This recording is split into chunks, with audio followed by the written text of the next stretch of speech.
Made in Hollywood.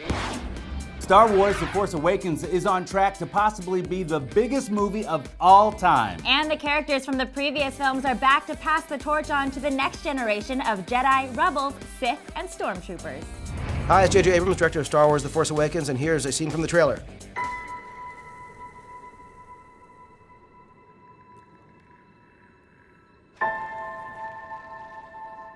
Who are you?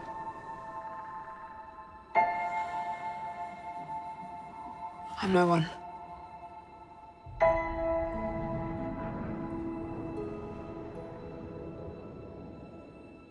Of course, you were in the first 3 movies, so I'm sure that you did not have many toys, but maybe I maybe you got to play with passed them on some? to my kids, and I played with them playing with them, yeah. Do they have this X-Wing fighter? It opens? I don't remember exactly what's left.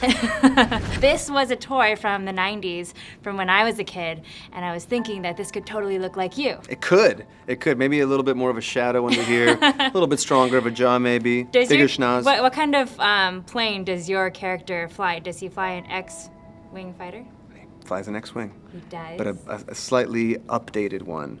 Actually, it has, instead of the 4, it has 1 that cuts in half, you know? That's awesome. So they're like half ones. It's like you already know how it works. Did you have one of I these? know all about this. Yeah, I had one of these. What was your favorite toy when you were a kid? I like the X-Wing a lot. My favorite toy was a Lando Calrissian figure that I had from Return of the Jedi when he's incognito as one of the guards. He signed his action figure. Right here. You have seen the movie. What do you think? Really? See, even when I try to talk about it, I can't. It's Disney. They put like some thing in your throat. See, every time I talk. See, I can't even. It's crazy. But it's. Totally. I got you. I was raised to do one thing. But I've got nothing to fight for. Am I going to think that the film is delightful? Well, this is when Larry Kasdan, who I wrote the script with, and I started working on the story, and he wrote Empire Strikes Back and Return of the Jedi, so he knows something about the Star Wars universe. We are here on day 1 of Star Wars Episode 7. You're here. How incredible is that? He said, the only mandate we should have is that the movie is delightful. And what he meant by that is, not that it's always happy or silly, but that the story be the kind of story, as Star Wars always was, that just surprises you at every turn, that makes you laugh, that makes you feel, that has a big heart. There are stories about what happened. I have to know what it's like for you, over 30 years later, stepping onto the set and seeing life-size version of this and the Millennium Falcon again.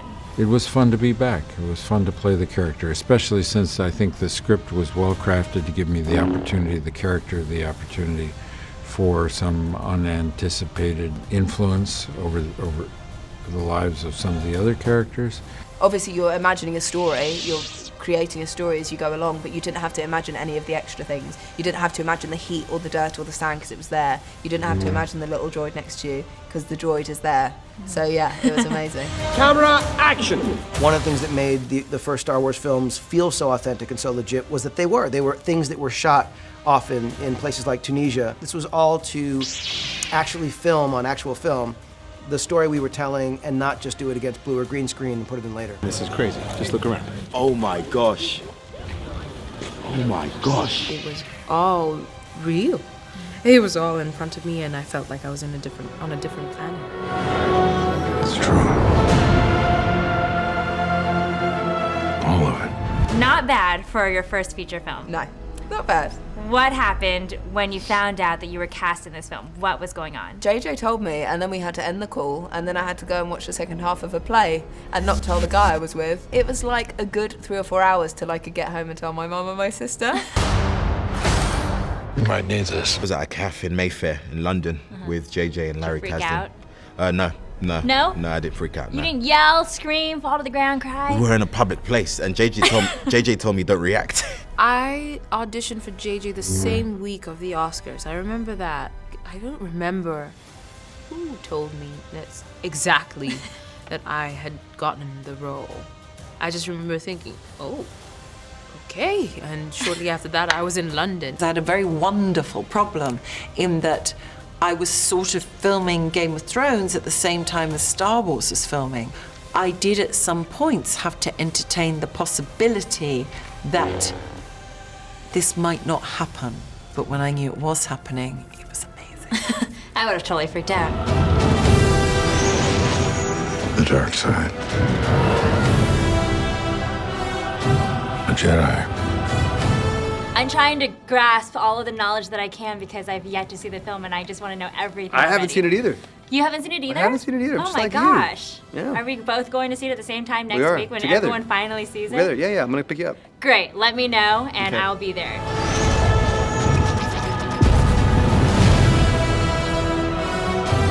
They're real.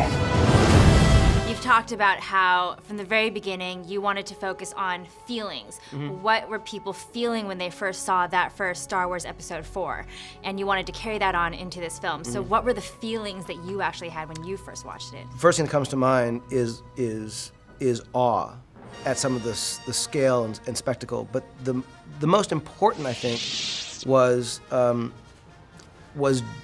a joy at experiencing these characters. It allowed us to participate in a world we could believe in, but was beyond our personal imagination, and that we were led there by a master storyteller.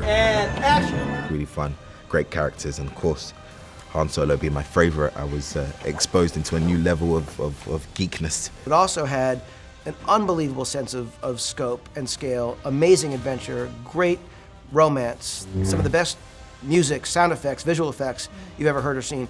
It was a remarkable accomplishment, sort of at every turn. I was born into Star Wars almost, you know, it was just there, it was on TV, it was a part of, like, it showed on public holidays. I just remember I was really comforted by R2-D2 and C-3PO and their relationship, and I just love the fact that you could get so much out of R2-D2 without him actually speaking, you know, and that he was so, you could connect with him, and their relationship reminded me of my relationship with my siblings. That's awesome.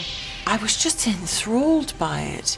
It was so magical. It literally transported me to a different place.